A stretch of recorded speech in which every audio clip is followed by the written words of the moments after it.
Thank you. Rolling.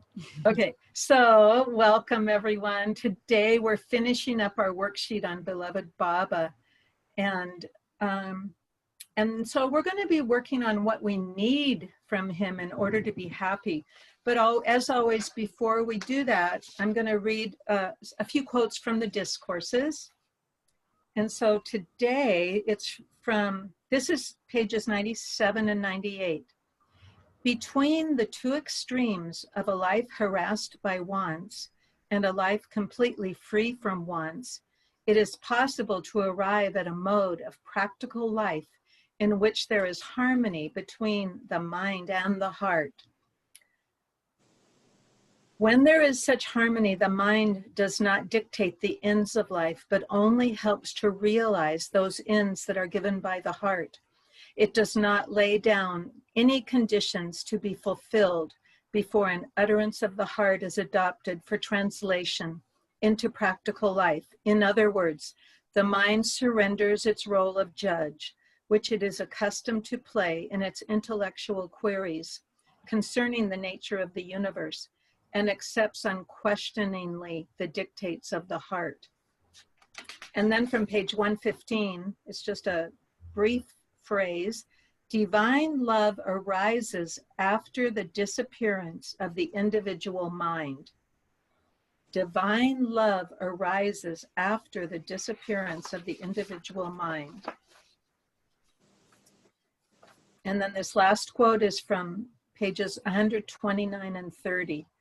Traversing the spiritual path consists in undoing the results of the false working of imagination, or dropping several folds of the veil which has created a sense of unassailable separateness and irredeemable isolation. Thus far, the person had clung firmly to the idea of his separate existence and secured it behind the formidable walls of thick ignorance. But from now on, he enters into some kind of communication with the larger reality. The more he communes with reality, the thinner becomes the veil of ignorance. With the gradual wearing out of separateness and egoism, he gains an increasing sense of merging in the larger reality. That's from beloved Baba. And then I'm going to read from Effort and Grace, pages 23, let's see, 23 and 24. And this one is called... Was that a long quote? I just came in. I was in my therapy thing. From Discourses? Oh, was it long? No, it wasn't long, and I can just give you the page numbers if you want to write them down. Yeah, whoops, I'll do that. Tell me when you're ready. Okay, ready. Okay, it was pages 97 and 98, just excerpts, but you can't go wrong by reading all of it. And then a phrase, just a phrase from page 115, which says, divine love arises after the disappearance of the individual mind. And that's on page 115. And then the last one is 129 and 130. And now I'm going to read from Effort and Grace, page 23, on misprojection. Thank you. Yes, you're welcome. Actually, we did that last week. We're reading Coloring of Our Thoughts on page 23 today. Great. And then Darwin says, I have gathered from Meher Baba that we have to deal with our sanskaras at all levels. We are more conscious of the sanskaras at our surface consciousness, whereas in the subconscious, we may be aware of them only as feelings or impelling forces.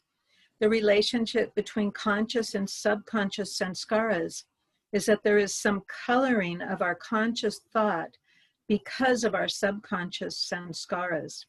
In other words, when we allow sanskaras at the subconscious level to impel us into actions or cause us to draw conclusions about things, the effects we experience by doing so tend to confirm and solidify our misconceptions in the subconscious mind. For example, sanskaras come out into the conscious mind in the form of certain desires, which have already been formed by misconceptions in our subconscious. When we put those desires into action, we experience certain effects that are of the same nature and that concord with the original misconception, thus confirming that misconception. We may not be able to understand where all these impelling forces and feelings come from and what they involve, but as time goes on, we can become more aware of the mechanics of them as feelings or impelling forces. Then we have some intelligent control over them and not respond to them rather than be impelled to put them into action. It is like defusing a bomb by understanding and intelligently regulating its mechanism. And, you know, just as an example of that, and we've talked about this, when we feel anger, which Baba says is a natural emotion, and if we didn't feel it, we wouldn't be any more than a stone. But when we can feel it and not express it outwardly, that's when we are doing what Darwin was just describing. So I have one more reading, and this one is called, so Darwin was saying it's like diffusing a bomb by understanding and intelligently regulating its mechanism. So when we're controlling our anger, it's not because of the person who triggered it in us, it's because we want to be free. You know, Byron Katie always says, do you want to be right or do you want to be free? And man, I always wanted to be right. And that was a major, major shift for me to just let it go. I became more interested in finding my freedom and finding peace than in being right. And so that's what Darwin calls diffusing the bomb. So now I'm going to read this paragraph on page 24, Seeing Through Misconceptions. This is all rather esoteric and difficult to communicate at the level of reason. As we rise above the realm of duality to levels of intuition and insight, we get more and more mental clarity and inner awareness about these things. This is all part of one's individual experience. My best experience of working with the subconscious were under Baba's guidance, where I would find myself plunged into the subconscious and able to work at that level. There I was able to clean house, so to speak, and remove the swarm of samskaric mosquitoes instead of being bitten by them. We can learn how to shoo them out of our consciousness so that they no longer affect our conscious life. And for me, in my experience, my experience isn't so much shooing them out as just letting them bite me inwardly. I have to feel the pain and all of the uncomfortable emotions, and then I notice that it just gets lighter and lighter, and I don't have as intense of negative feelings as I did before. And then Darwin says, all this is why it is so important for us to evaluate our thoughts, our desires, our feelings, everything we are exposed to. And that's definitely what we're doing in the work. We are evaluating these thoughts, feelings that are the cause of our suffering. Darwin says, little by little along the spiritual path, we work to correct the misconceptions in our subconscious and to intercept the whole mechanism of samskaric pattern formation. We learn different facts, those based on truth, to counteract our misconceptions. We will see through them and understand where they lead, and then we have to make a choice of whether we want to continue making samskaric veils or go in a clearer direction. My own impression is that many of us allow ourselves to become inert in our habits of living. We believe in doubts. We believe in our limitations. we believe in all sorts of things that everyone else seems to believe in too, when actually they are not what they seem to be. And we remain at a level where there are doubts and fears and anxieties and opposites and things of that sort, instead of concentrating on God or Baba and staking our lives on him. Does anybody have any thoughts they'd like to share on those readings? I had a huge revelation. Awesome. I realized that I may be suffering from guru syndrome. I want to fix everyone else. And oh my God, wow. Well, the beauty of that in the light of the work is that we come to the place where we realize that it's endless. The world and everyone in it, it's like you can fix. But Baba says we just have to get the dust off the mirror of our mind. Of our own. And Katie says we have to get the dust off the lens of the projector of our mind. So pretty much the same message they're both giving. And I think of that Titanic, you know, the endless arranging of chairs on the Titanic. That's the metaphor for me of trying to fix the world. I lived in That's a beautiful image. Isn't that? But, you know, I lived in an intentional community for 20 years. And the unique aspect of this group was the science of the spoken word. We decreed to save the world, and I would decree hours a day. And when I finally just got tired of it and noticed that the world is the world is the world, and this is the dual realm. I mean, Darwin speaks so clearly about that. And, you know, can I just get the dust off my own mirror of my own mind? And it's a full-time job. That's all I can tell you. It's a full-time job, because whatever triggers me, I have to look inside myself. And I can almost palpably feel what it will be like when I'm at peace with everything. And you know, that keeps me going. You know, and that doesn't mean that we don't have discrimination and we don't see all the troubles and sorrows in the world, especially it's so intense in this world today. But, you know, Baba says it's all him. You know, it's like everything that's wrong is what's wrong inside of us. The perfect masters and Baba, they could do anything they want at any time, you know. It's like, we don't have to fix anything. We just have to notice what we're thinking and believing. I remember the very first time I walked into what has become left of Guru Prasad in Pune, which is a small room and a beautiful atmosphere. You walk in there and there's all the sayings of Baba and his picture and chair and so forth. And the first thing I see is Baba's message that says, do not try to fix anyone or try to save anyone or help anyone before realizing yourself. Wow. We just don't have what it takes to fix others. We just do not. Baba does, a perfect master does. Yes. But we don't have that. That's why, places like AA exist that relinquish to the higher power, because there are certain things like removing other people's sanskaras. Yeah. It's not in our hands at all.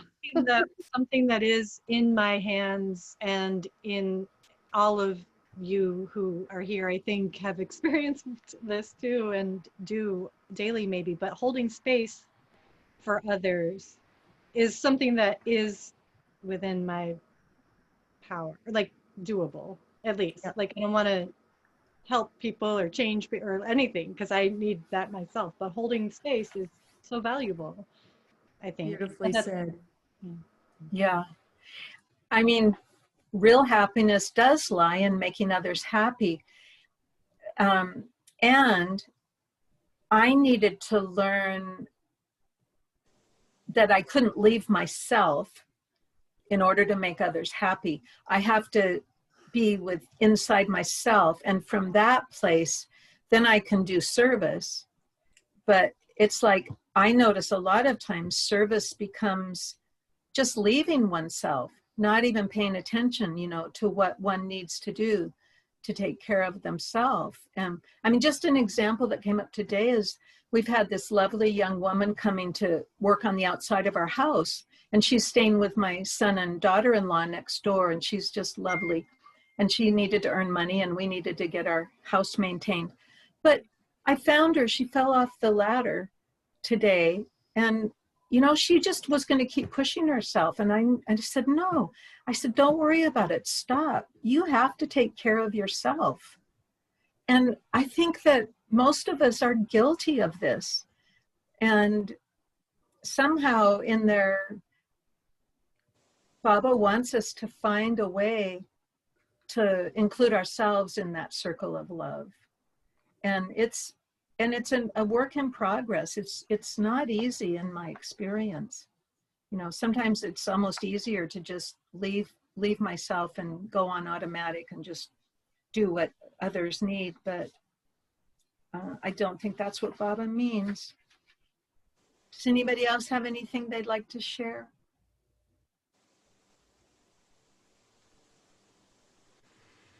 Okay, so the last 3 weeks we've been working on Baba. We've judged Baba. The first week we worked on Baba makes it hard for us to find himself in everyone. And then what we wanted was, I want Baba to make it easier for me to see him in everyone. And then last week we worked on, oh, we didn't work on that.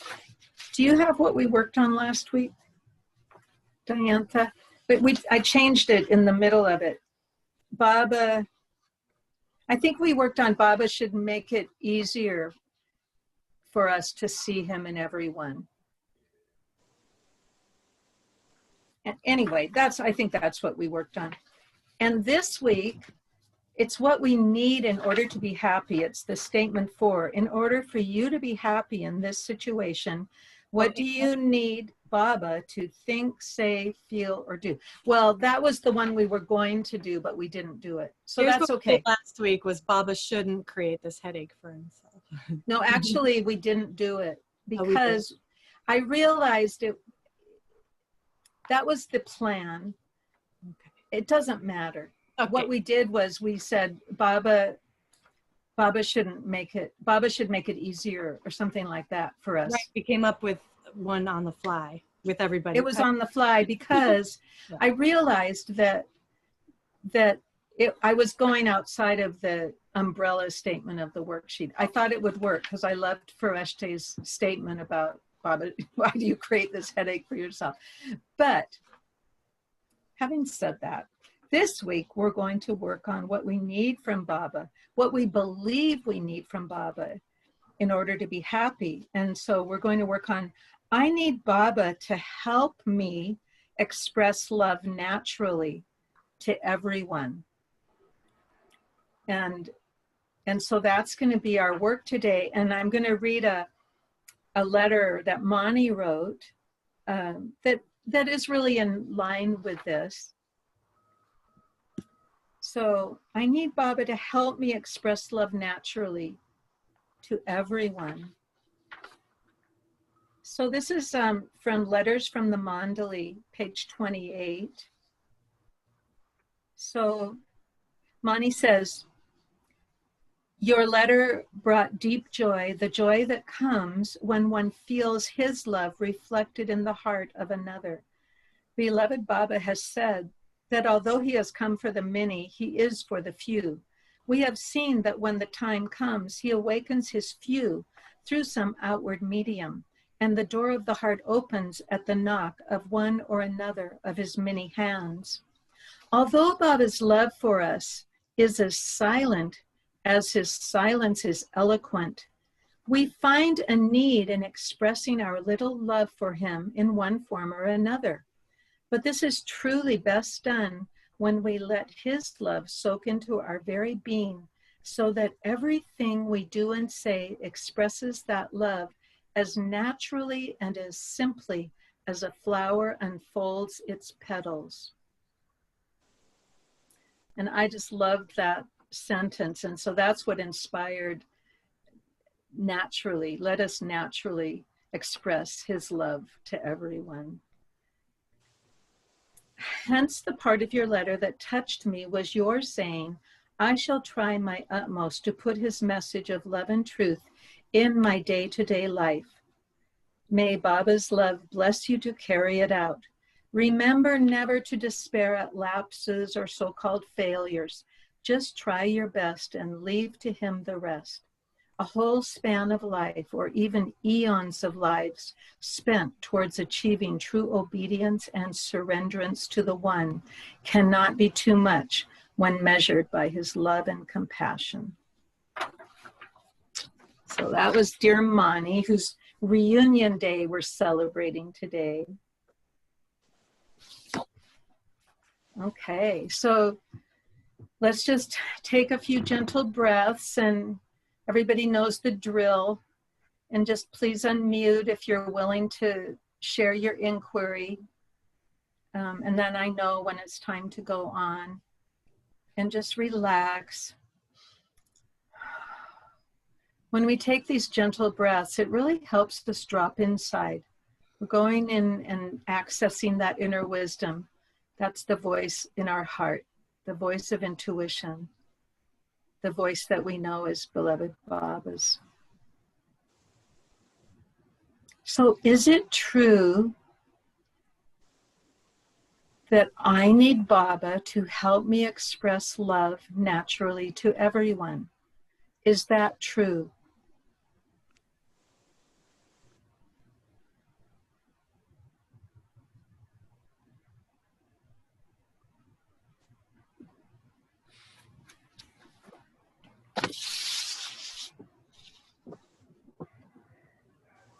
And when we're contemplating this question, we only bring our stressful thoughts to inquiry. So we're assuming that we're not doing this. And so we're believing that we need Baba to help me express love naturally to everyone. Is that true?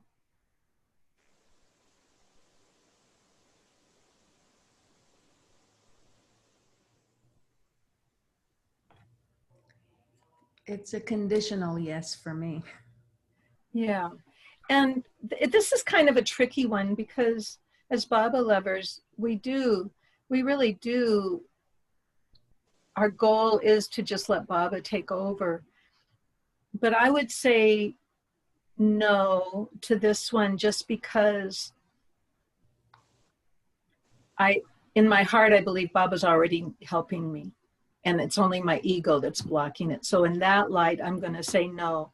I don't need Baba to help me express love naturally to everyone. And my thought was, God will help those who help themselves. So I have to make the effort for him to. Yes. Oh, thank you. That's perfect. I think that's really true. And you know, it doesn't matter if you have a yes or a no. You can't, there's no wrong answers here. So for anyone who had, go ahead. I get hung up on the word need. Like, I don't need him to do that, but I would like him to do it. Yes. Yes. So the word need is assuming that we need something outside of ourselves. And, you know, what I like to think of is that Baba's already living in my heart as much as I'm making room for him, and he's already helping me. We're going to speak to that a little bit more down the road, but, you know, that I think that's a valuable thing to contemplate.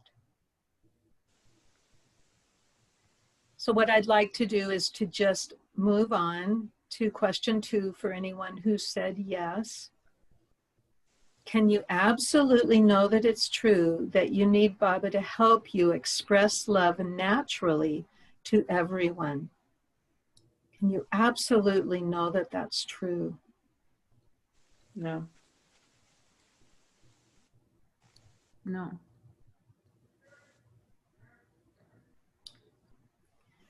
So how do you react? What happens when you're believing the thought, I need Baba to help me express love naturally to everyone? How do you react? And so, Diantha, you can put up the sub-questions for 3 to help. This is so you can internalize how you react and what kind of responses help us to identify how we are reacting. How am I reacting when I'm believing the thought, I need Baba to help me express love naturally to everyone? So what emotions do you feel when you're believing that thought? I immediately noticed my emotion of helplessness. I feel when I'm believing that I need Baba to help me, I'm actually feeling helpless and needy. Does anybody else notice what emotions you feel when you're believing that thought? I get confused because I feel like Baba's already doing exactly what I need for me, for everybody, I think. Yeah. And so, yeah, I would love to come from a naturally loving place to everyone. But that may not be what Baba's working on me with right now. Thank you. Does anybody else want to share an emotion that they feel when they're believing, I need Baba to help me express love naturally to everyone? I think it would please Baba if I did it, but the word need also is problematic for me. So Yeah. Okay. It's Unknown caller. sorry.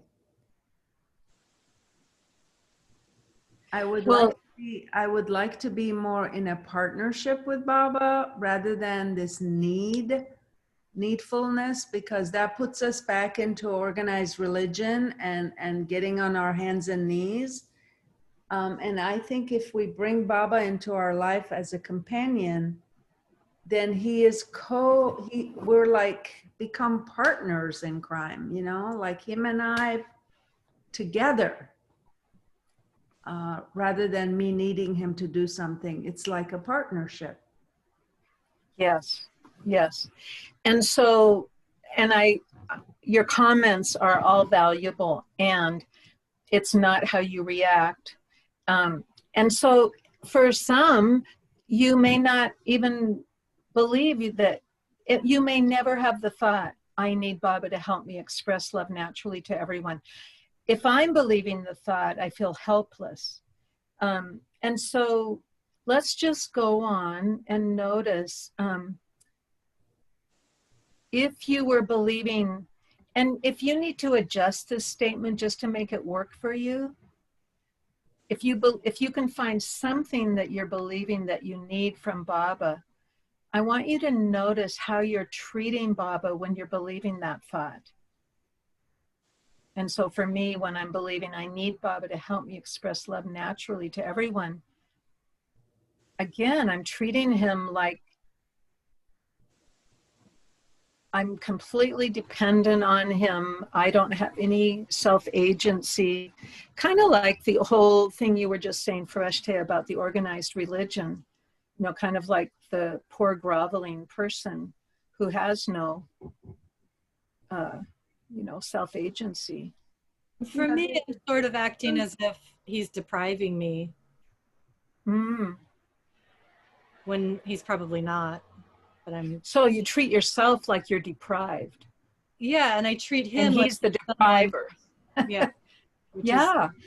It's just good to notice. And, this is really why I wanted to do the work on Baba, because when I did it on my own, some years ago, I realized probably ancient beliefs I had about God, and that is the only reason that I wanted to bring it into our inquiry circle, is because if you can find one old belief, from God knows when, that we've projected onto God, and of course, for many, it was the punishing God. And it's subtle sometimes, but and also one of my big takeaways when I did the work on Baba was that I was waiting for him to do a bunch of stuff that I needed to do on my own. That was my biggest takeaway, you know, and it made me much more proactive and trusting my own intimations of my heart. The thing is that ultimately Baba is you. Yes. And so by trusting yourself, the higher aspects of yourself, you are in fact trusting him and kind of empowering his awakening within you, you know, and not separating the two. Absolutely. So And by needing something from the Baba out there, total separation. yes. Complete separation. Yes. And I'll also say that I'm also willing to take a chance more than I was before. It's like, okay, well, what if this is from my ego? You know, I guess I'll find out, you know.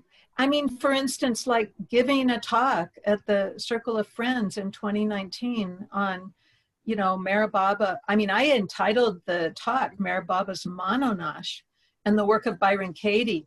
And I mean, there were so many reactions to the video. Like people just thought I was the devil incarnate. And so I told Robin, I said, you know what, I just need to change this to Meher Baba on mine because I don't really know what Meher Baba's Mononash is. But I sure as heck, it sure seems like it if you're dismantling the limited mind, you know, stressful thought by stressful thought. But that's just an example of maybe that was my ego. I don't know, but I'm still willing to go out on a limb just because it's my nature, you know, to be so passionate about finding Baba and finding Baba in me and finding what needs to express. And so I got a lot of permission from doing the work on Baba. So that's really why I want to share this with you is, you know, what beliefs do you have about Baba, God, that limit you from just expressing your unique purpose in life? You know, we all have something to share, and I think we censor ourselves a lot, and it is a razor's edge. I mean, it is, you know, and sometimes it's better to err on this side of carefulness, you know, and withholding. But for me, as long as I'm being kind, it feels pretty safe, you know. I know when my intentions are kind. Does anybody else? Kind and feeling kind are different things. Say that again? Being kind and feeling kind are two different things. Acting kind. Why do you say that? Because acting kind is a skill, but being kind is a complete transformation. Okay, I would say to that, you know, fake it till you make it. It's better to act kind and not feel it. And I think Baba talks about that too. And I can tell you one thing. When I came to the work, and I knew Baba didn't want us to backbite or criticize, I would still catch myself doing it. And then when I started doing the work and I actually saw how, not only how damaging it was to the other, but I really saw how damaging it was to myself. And I just wanted to be free. You know, I wanted to get through my stuff. That's what's helped me not criticize more than anything. And, you know, it's like whatever we're criticizing, we're projecting our own blind spots anyway. So it's a good scientific reason to not backbite or criticize. But I think Baba's best reason, is he said if we backbite, we get the sanskaras from the people that we're backbiting. So It's a good thing to keep in mind.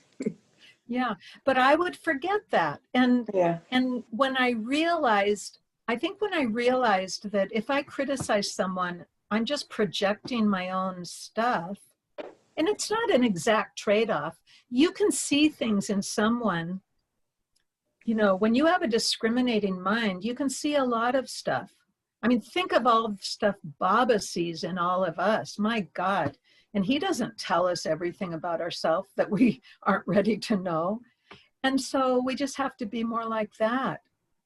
But that wasn't enough of a reason for me. When I actually realized that it was keeping me from freedom, that was really what helped me to stop that habit. And it is a habit, and it's hard. It's hard to break old habits.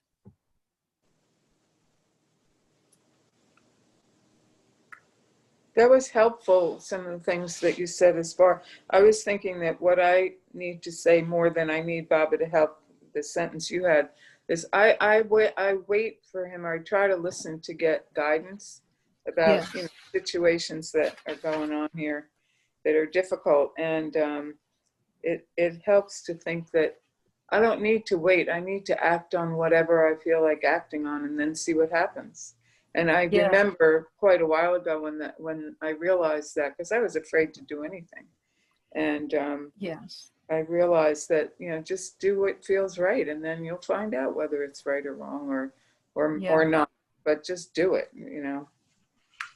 Just not I feel that that's so valuable, and I think it's true for many people. You know, as long as we're really clear and we're coming from our hearts, sometimes it's really important to say what we see as constructive, you know, criticism. Because I think a lot of us, you know, it's almost like the emperor has no clothes, you know, everybody pretends that he's got clothes on, and we go on our ways. And, you know, sometimes it's better to just tell the truth. Something Jeff shares often, he says that what helped him is lowering his expectations. And he kept lowering it and lowering it and lowering it. And then he found freedom in that. Beautiful. I love that. It's, yeah, I mean, that's wisdom, because that helps us to not expect the world from, we want the world to act like they are God realized. Yeah. And they should not make a mistake, and they should not trigger us, and they should just be perfect beings. We want the world what we want for ourselves. We want that. So want that beauty, harmony, you know, everything that we long for. We wanted to see it outside ourselves, but we got to create it inside ourselves. And the reason we do that is because it's easier to try to change everything outside of ourselves than to change ourselves. The hardest work in the universe is to change ourselves. And, you know, it's in the Bhagavad Gita, you know, Krishna talks about conquering the world is easier than conquering our own ego. And I think for me, when I recognize that, then I have more, like, you know, it's a worthy effort if I can just overcome my own anger and my own irritation, which is one of my specialties, and disappointment in the way the world is. And so, like with, you know, Jeff lowering expectations, that's kind of the same thing in a way, just because disappointment was my middle name. I was always disappointed in something. And I still catch that emotion, but I don't believe it anymore. It's like, there's the fuel for my awakening. You know, can I just keep going towards Baba? And, you know, it's the hardest work in the world, doing our inner work. But there's something about letting the world go, I think that that's actually the nexus to going into the inner path, the subtle world, our real path. And you know what? I want to stop here for a minute because I actually had one more thing to read from Catching the Thread, pages 226 and 227, which relate to what we're working on today. So we're just going to take a little break from question 3 here for a minute and see how this aligns up with what we're working on. So this is, the subtitle is The Teacher Finds You. According to the Sufi tradition, a teacher is necessary. But how do you find a teacher? As with many aspects of the quest, the process of finding a teacher is very different from what you might expect. You do not find a teacher, the teacher finds you. Through her aspiration and inner work, the seeker lights a lamp on the inner plane. When this light is shining brightly enough, it will attract the attention of a teacher with whom the seeker has a link, an inner connection. Then the teacher appears. The seeker may just happen to read a book or meet someone who tells her about a teacher, but such occurrences are never chance. So that's one paragraph and of course we all know Baba finds us, we didn't find him. And then on page 227, because the relationship with the teacher does not belong to the physical world, but to the level of the soul, it is a mysterious connection that is outside of space and time. When the moment is right, when the seeker is ready, this relationship will manifest. The teacher will be there. The teacher might live on the other side of the world or just be around the corner. The seeker might meet the teacher on the physical plane only a few times or never meet the teacher directly, but make contact through someone who follows the same path. The seeker might spend much time in the physical presence of the teacher. Whatever is needed will be given, for it is the job of the teacher to give the seeker the best opportunity to reach reality. For many people, the physical presence of the teacher is necessary until they have progressed far enough. They need the physical presence of the teacher to make the path a living reality. For others, it is the absence of the physical presence of the teacher that makes them experience the path as an inner connection. Physical presence or physical absence can both be necessary at different times. Each in its different way can help the seeker realize the inner nature of the real relationship with the teacher. When one friend was leaving her teacher almost in tears because she did not know if she would ever see her again, she was told, "On this path, we do not acknowledge physical separation." And so I know Darwin has spoken to that it's easier to contact Baba when he's out of the body, that his presence became even more alive for him. So, I think everybody here is probably in that boat, right? Nobody met Baba when he was still in the body. Anybody have any comments? Just going back a little bit, it's like such a razor's edge, it feels like to me, like I watched a little movie about voter suppression in Georgia, and it was so compelling and upsetting and real, and felt like it was, encouraging me to, I don't know, try to figure out to do something and stuff. And, I was never very political, but I have my ways, of preferring certain things. But this is what's being presented. This is what's happening in the world, all these different things. And in my life too, like it feels like none of these things should have any importance, that only God should be important, but this is God, right? God is acting out all these different things, and I'm reacting to some of them and not others of them. And it just feels like balancing on the edge of a sword or something, to try to be in the world and not of the world, I guess, is a simple way to say it. And it's really a challenge. And, I just want to make room for Baba. And I feel like getting focused on and emotional about some of the things that are happening take me away from there, but it's also what he's using to push me there. So to him, and to make room. So I do have a few thoughts on what you just said. Baba was really clear about not wanting his lovers to be involved in politics. And I think last week I read where Baba had a lover who hated Nehru, the new prime minister, and one who loved Nehru. Did you hear that, Robin? I don't remember that part. So the gist of the story was Baba had the one who loved Nehru to give some negative criticism about Nehru. Well, say some bad things about Nehru. And the one who hated Nehru, he made him say some good things about Nehru. And they went back and forth, and he kept having them do it. And that's what I tell Baba lovers who get all polarized in politics. If you're going to find, you can always find stories to back up what you're believing. And if you really want to be free, try to find some stories that give an opposing view until you can get to the place where you can see the relative value of politics. It's so dualistic. Every person in politics has good things and bad things.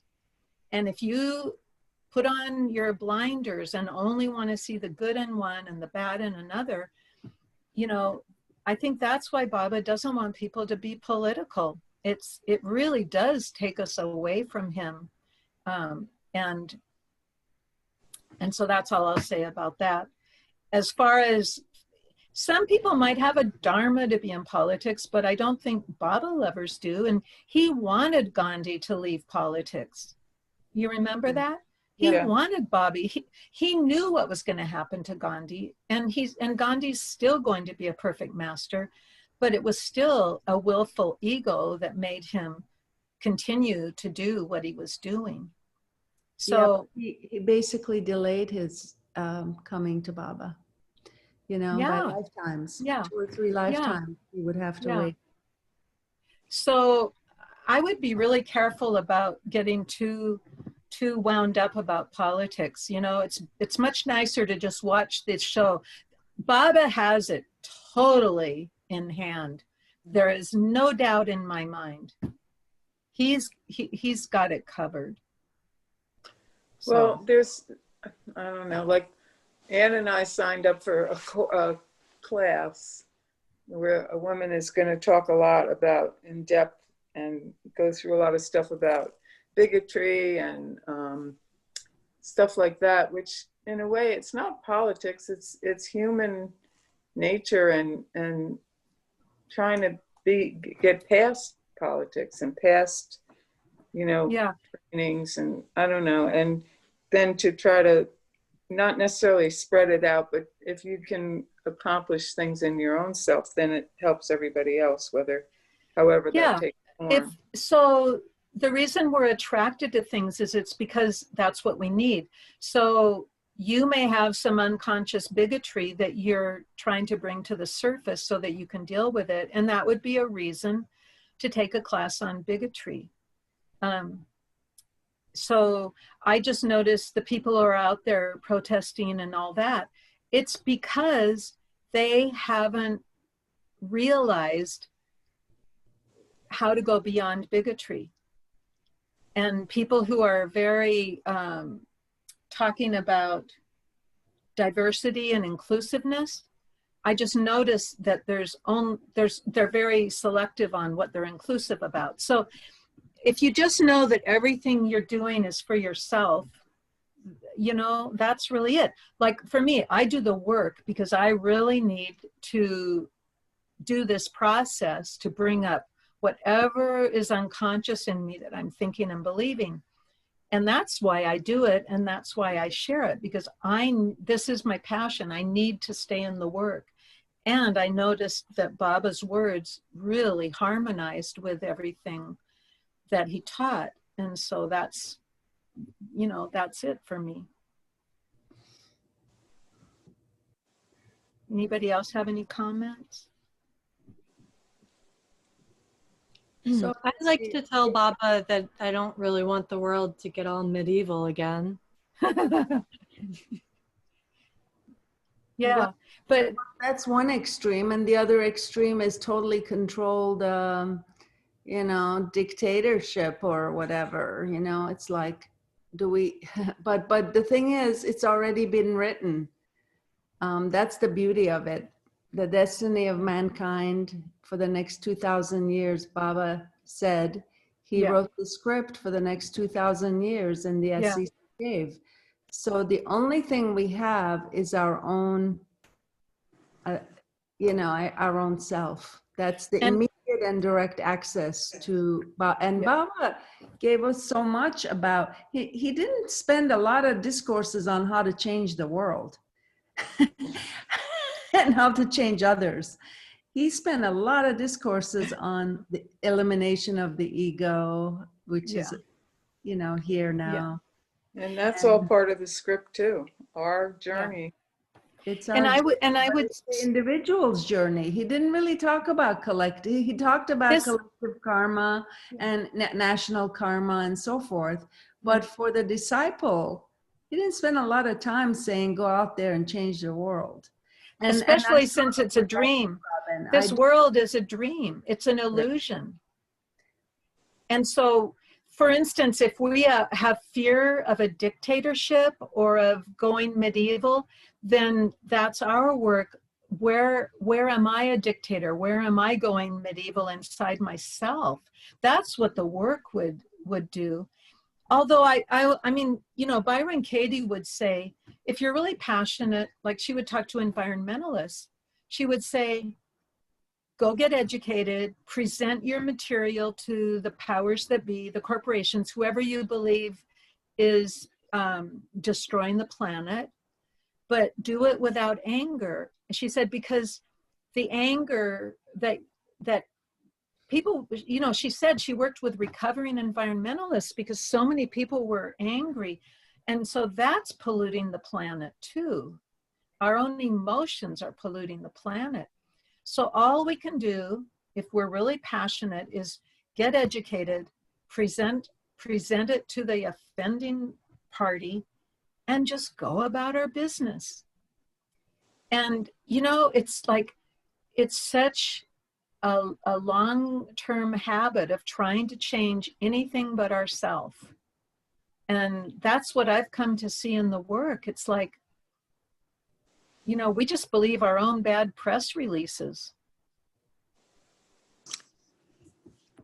I heard a very encouraging thing. I mean, the scientist, maybe scientist, artist, he came up with this ability that people will paint a mural, a big mural on the side of a building, and what is in the paint helps takes the toxins out of the air. I thought that was so incredible. I mean, and different countries are buying into this big mural. I mean, it's like a scientific fact that what is ever in the paint. And I thought, wow, it's like doing what maybe so many trees would do, you know, and it was like, wow, that was such a hopeful thing. I thought, wow, I loved it.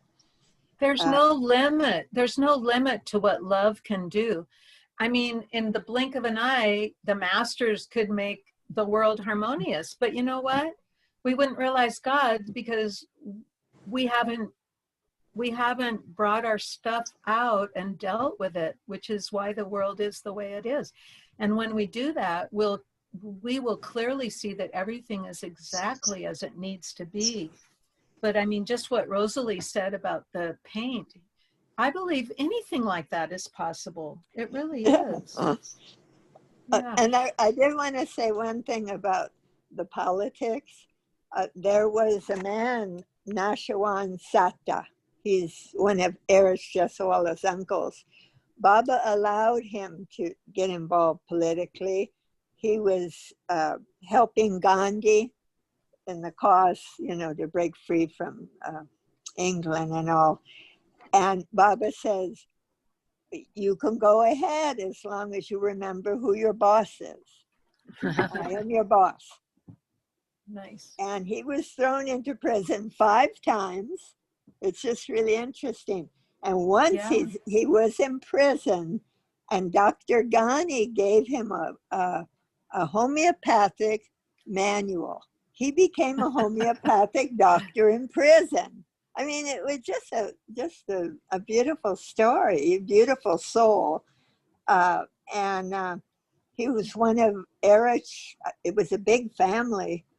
And he ran a free clinic for 40 years after, his political time, but it was like, so there's no set rule. And I wonder, it's like, what I've heard, the 2 most important things on the spiritual path are discrimination and a sense of humor.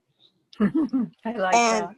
I like it because it's like, you could discriminate and just be, if your intuition hasn't kicked in, you could be so off.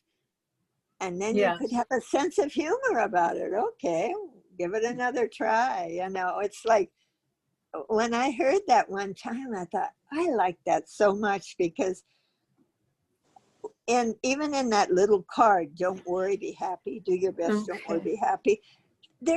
Baba has such a sense of humor on his face. It just is knockout, Well, and that's, and we need to have a sense of humor, and Baba is so clear about that. And, and then I think about politics. So let's have a sense of humor about that too. And we're going to return to our inquiry now. And I'm just asking you the question, what do you fail to see? What do we fail to see when we're believing the thought, I need Baba to help me express love naturally to everyone? What do I fail to see when I'm believing that thought? I fail to see that he already is helping me. Anybody else have something?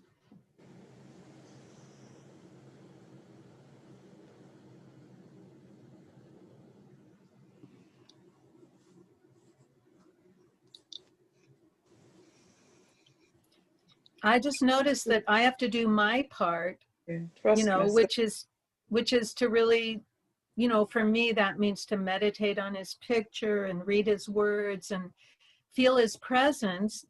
That's the part I do. But I know Baba don't they say Baba takes 10 steps to us for every step we take to him?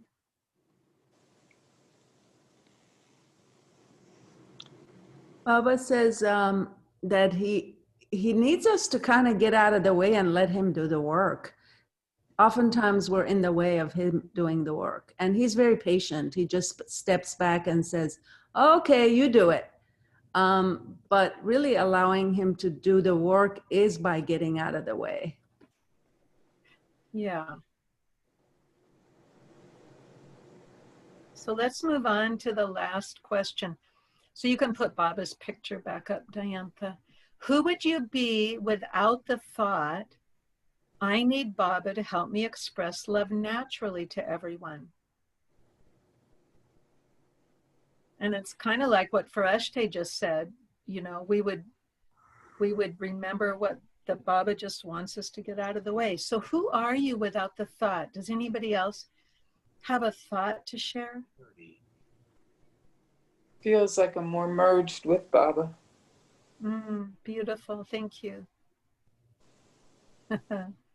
Oh gosh.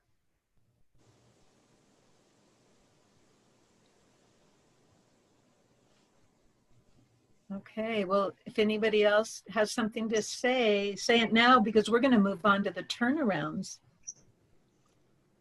And then we're going to try to... Go ahead, Rosalie. Question again.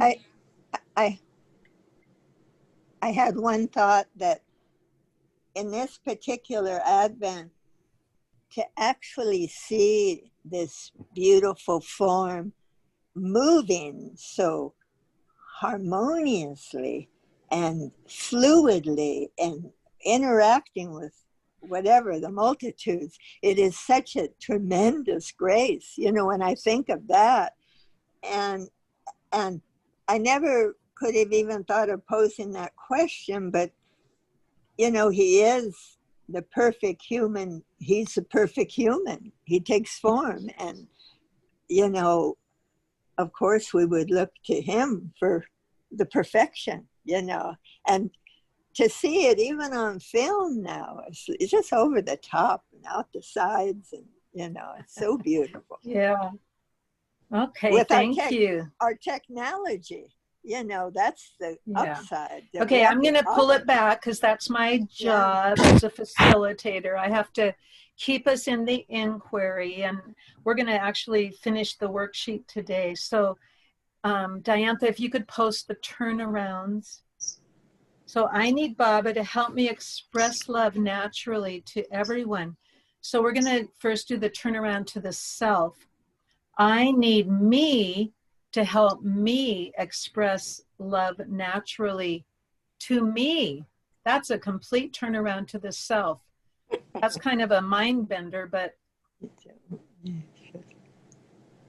I need me to help me express love naturally to me. Find an example where that could be true. Oftentimes we leave ourselves out of the equation, and we need to include ourselves before we can express love naturally to everyone. Does anybody have an example? I need me to help me express love naturally to myself.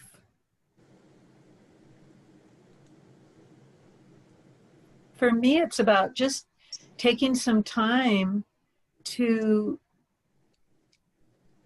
just be still and let it come to me what I need. What do I need in this moment? This is something I'm feeling very much right now, and it's why I'm going to be taking a break from doing the inquiry circles, because I need me to give myself some time to just be still and have a lot of emptiness. Does anybody else find an example?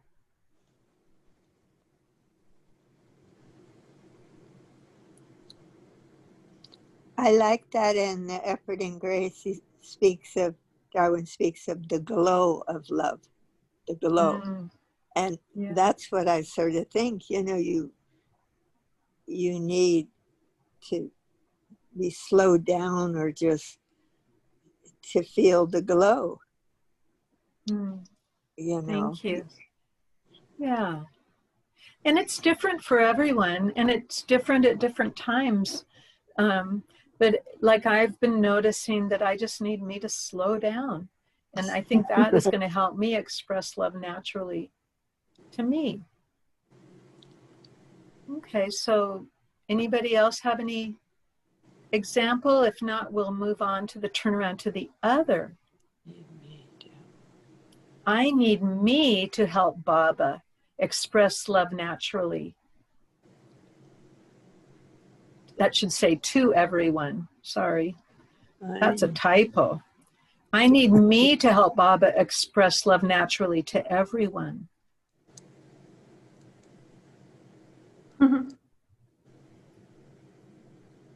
These are kind of like mind benders, but it's not hard for me to find examples. You know, can I be his hands and feet? Can I be an instrument to just love as much as I can and share it with everyone?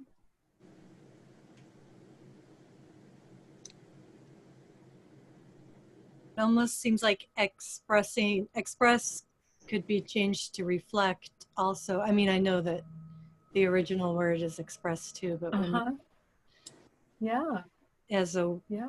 reflect is a beautiful way to put it. To reflect back the love that someone already has. Yes. Well, that would be more of the yin or receptive part of the love. And then the expression is more of like an outward reaching out, and they're both important. You know, it kind of reminds me of the Mandali, you know, our dealings with them. They so naturally express love outwardly.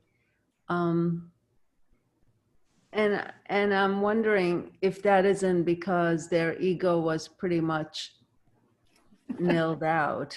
And That's my feeling. yeah, That's totally my feeling. They're just transparent with maybe just a they had, pinch, you know, yeah, even though pinch of they had ego. little quarrels among themselves or whatever, Yeah. you know, I don't think Yeah. they harbored like deep wounds or deep resentments or anger or anything. They just squabbled and it was over with and done with.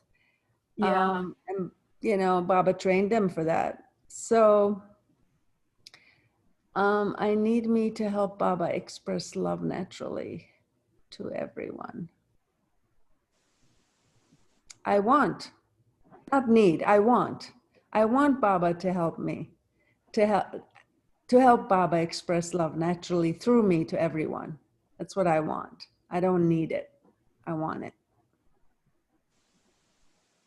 I So love does that break the rules? It's okay. It's okay. You can break the rules, you know, and it's also, it's kind of a semantical thing. Like what you interpret need to be could be different than what Byron Katie interprets it. The whole point of this statement is, what do you need in order to be happy? Whereas in the wants, that's where we get to tantrum and whine. But you know, it all comes out in the wash. I need me to help Baba express love naturally in everyone. For me, I do have a need to, you know, like do what I'm doing. It's like, it feels like a need because it makes me happy. It really makes me happy to share the work integrated with Baba's words. And so for me, that feels like a need at this point in time, and it could change tomorrow. I have no idea. So let's move on to the turnaround to the opposite, because we're also going to finish the number 5 and 6 on the worksheet today. And Diantha and I had a lot of fun writing. You remember that? All those terrible things about Baba. Oh, I don't need Baba to help me express love naturally to everyone. So the turnaround to the opposite is always our opportunity to remember that reality rules. You know, if we're not feeling like he's doing that for us, then it's okay, because that's just the way it's going. This is all about going beyond the mind. It's like, use your mind to lose your mind. You turn the statements around every which way to go beyond them. But does anybody have an example for, I don't need Baba to help me express love naturally to everyone?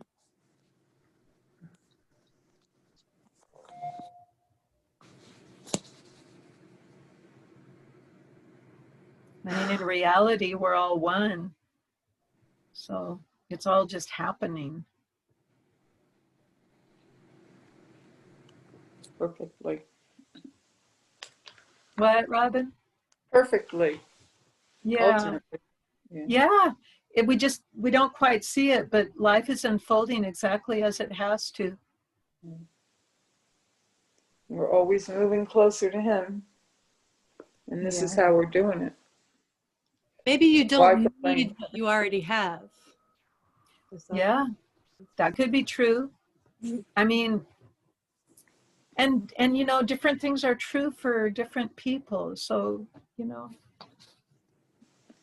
if anybody else has something to say, just say it, because we're going to move on to the next part of this worksheet.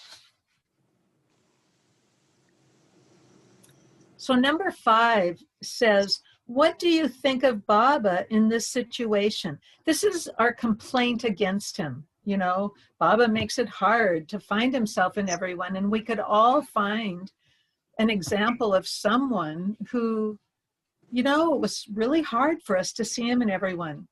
So Diantha and I came up with some adjectives. What do you think of Baba in this situation? Make a list. It's okay to be petty and judgmental. So I'm going to read the whole list, and then we're going to go back one by one and break it down.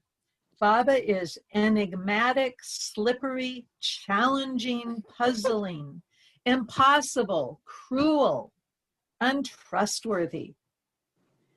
So what we do with this is we find where we're enigmatic. So we're saying Baba's enigmatic. You know, we can't figure him out. Dang it. Can you find, and everybody just find in yourself where you're enigmatic. And if you're believing that Baba's enigmatic. Can you just find it? Just say yes if you can find it. I can find it. Yep. Yeah. Yeah. And then can you find where Baba is not enigmatic? And what comes up for me is he's so clear. You know, just love me. Just love me. I mean, he's made it so clear. And so that's an example of he's not enigmatic. What gets me about Baba is when he says, love those you cannot love. You know, that is like totally letting him do the loving. Get out of the way. I can't do it, man. So you better do it. It's our ego, though. It's our ego that can't love. Right. So this is how we get our ego rubbed out, you know? And I mean, it's crazy because like we can say, you know, Hitler or Mao Zedong, I mean, all these mass murderers, they're still Baba, and we have to love them. And you know, I guess when we're God realized, it'll all be clear, but you know, it's a pretty transcendent state, isn't it? So it's so like can everybody find play, right? what? It's like watching a play, you know, when we go to the theater and watch a play, we're going to see the villain and we're going to see the good people, and, you know, we're watching it all. We don't take home hatred for the villain when we leave the theater. It was a theater. Yeah. It was a part they were playing. And remember how Baba says this is just a movie? Do you remember when his mother wanted him to get married to Mara, and he told her, he said, that would be like, for me, that would be like marrying somebody on the screen, an actress on the screen. And that's why he already was everything. And so, you know, the avatar, if he's realized himself before marriage, he doesn't marry. And if he gets married before he's, you know, completely awakened, then he's married. But it's like, how can you marry what you already know you are? So did everybody find where Baba's slippery? I can sure find that. Can you find where you yourself are slippery? Oh, yeah. Baba is challenging. Can you find where you're challenging? And can you find where Baba's not challenging?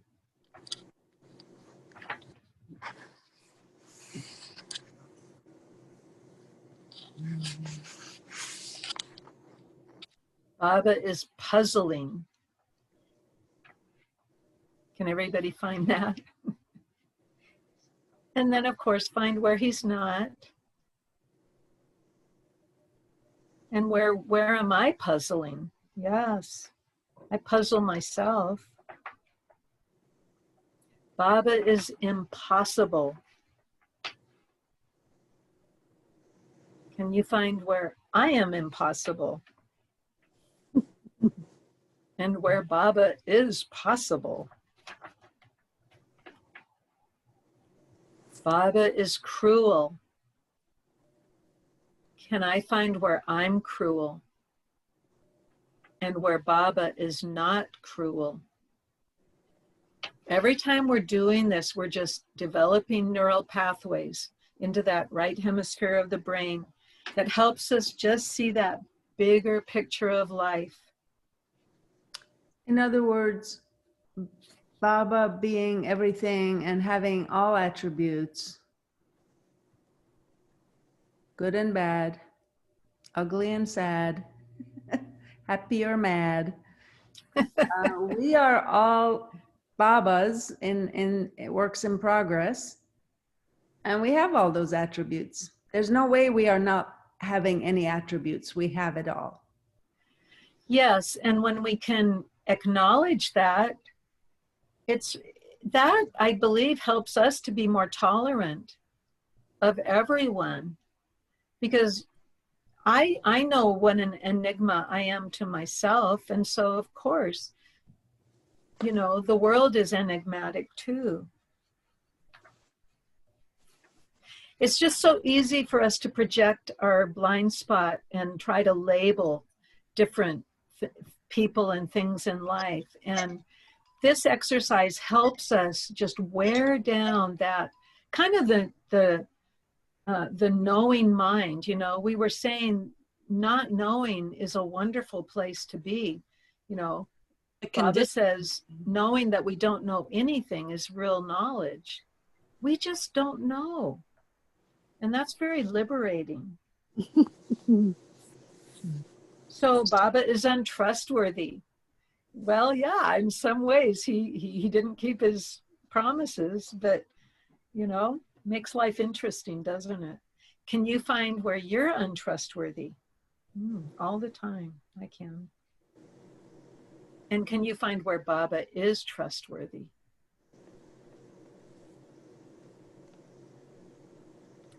So that's what we do with statement 5 on the worksheet. And then the last statement is, what is it about this person and situation that you don't ever want to experience again?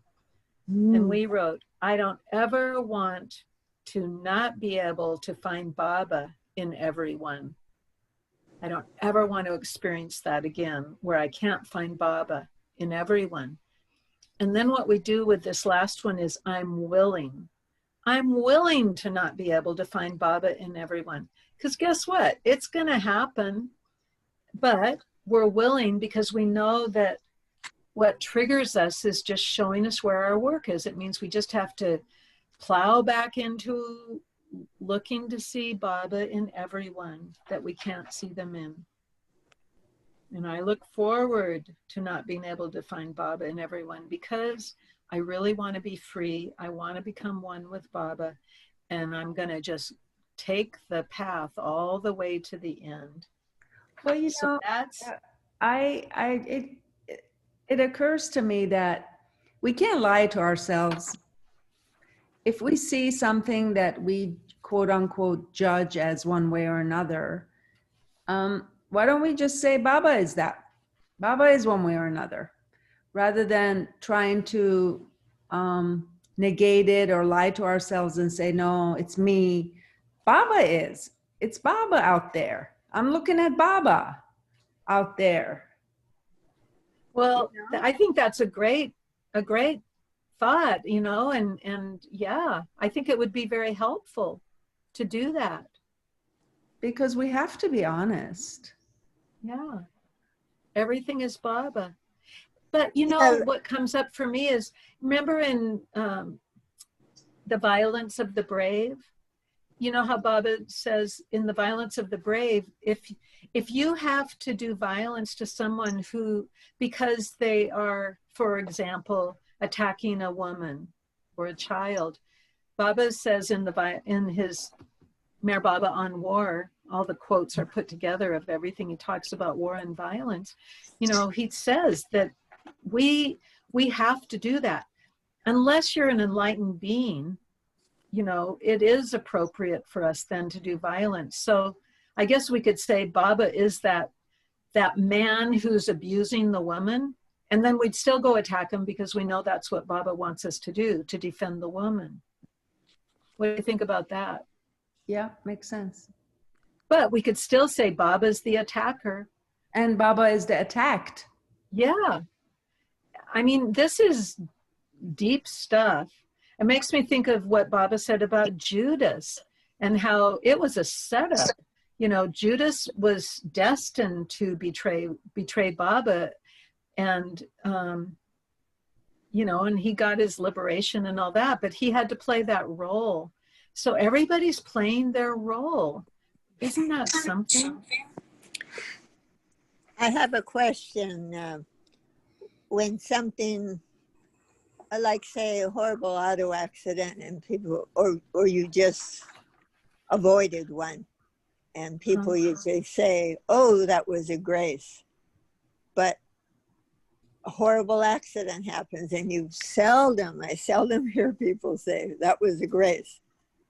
Yeah. And you know, just, it probably wouldn't be kind to say that. And it just made me think of, you all probably know the girl's name who was a close Baba family, but did she have muscular dystrophy her whole life? oh yes, yeah. And Baba told her that, you know, she was going to come closer to him. Like, she was balancing so much through that. But only the avatar could say that, or a perfect master. I mean, I think it would be inappropriate, a lack of discrimination, to tell somebody that was grace if they had a terrible accident. Yeah. You know, it would just be, how can I help? What can I do to help? You know, and that's just kindness. And Baba often was just so like that, you know. His close ones, he could tell them things, but for others, you know, he would be so clothing his words with a lot of tenderness and comfort, you know, just depending on what that person needed. He actually gave that woman a choice to have that or not have it. Yeah, so that was rare too. Yeah. Pretty amazing. So I have a few quotes to read. This is really interesting. This is from Love Alone Prevails, from Kitty Davy. And she's writing in her book, Baba emphasized that no one must expect to get happiness from others, but be happy in oneself. And I thought that was a really important reminder for us. I mean, we constantly look outside of ourselves for happiness, but it's a losing game. And so the more we can remember that our real happiness is already within us. When we gosh, just keep remembering Baba and that he's living in our heart, that's the only way that we will ever be happy. And that is a 24/7 ongoing lesson. And then she went on to say, so we would try to be gay, not look moody or bored, and Baba, calling the group together, would tell us what a tiring day he had had, and with the God Mad or the Min Mandali, thus preparing us to feel sympathetic.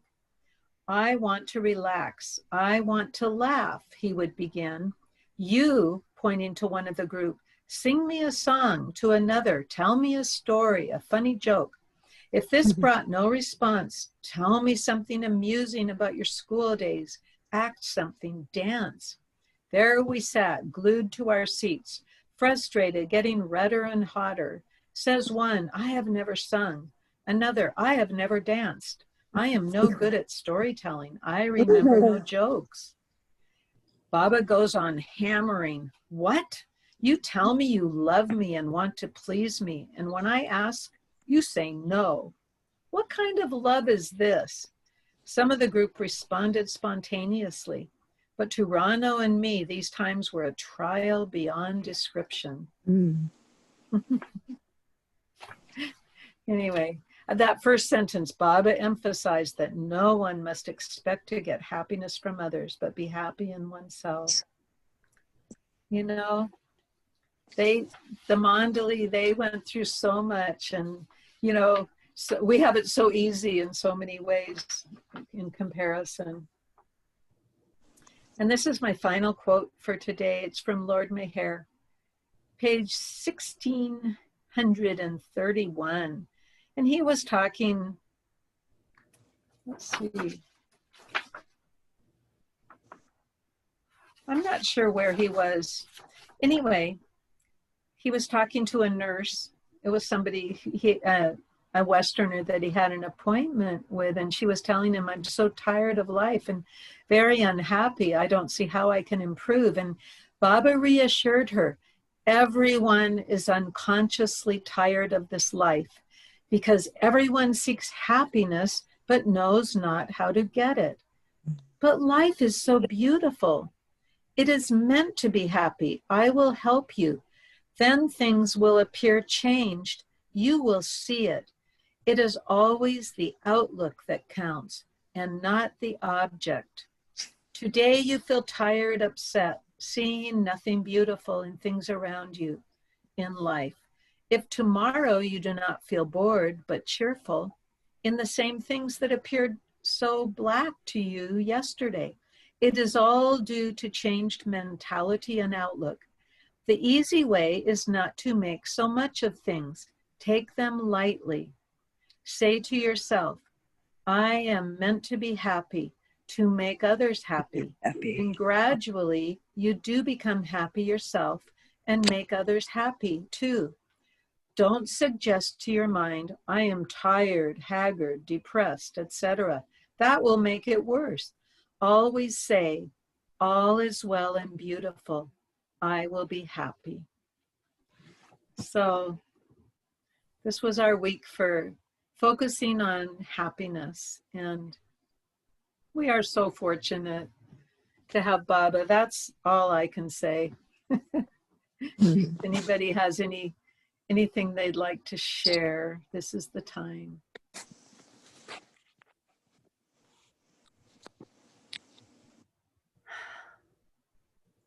Wonderful. Well, I'm happy to be here with all of you today.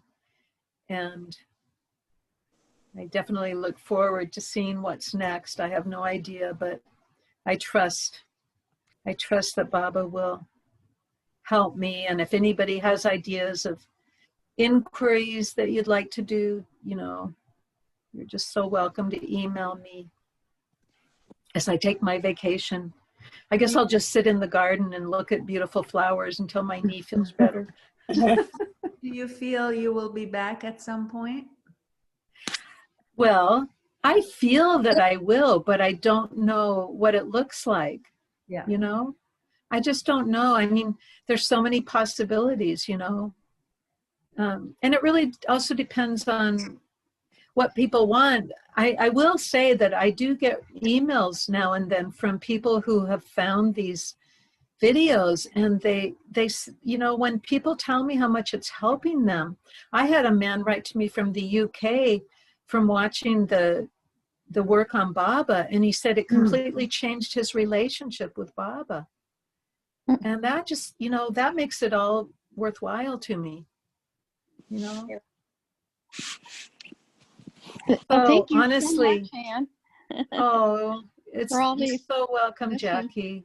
It's just a real gift to see your shining face here, and Thank you. everyone. I appreciate you all so much. I can't tell you.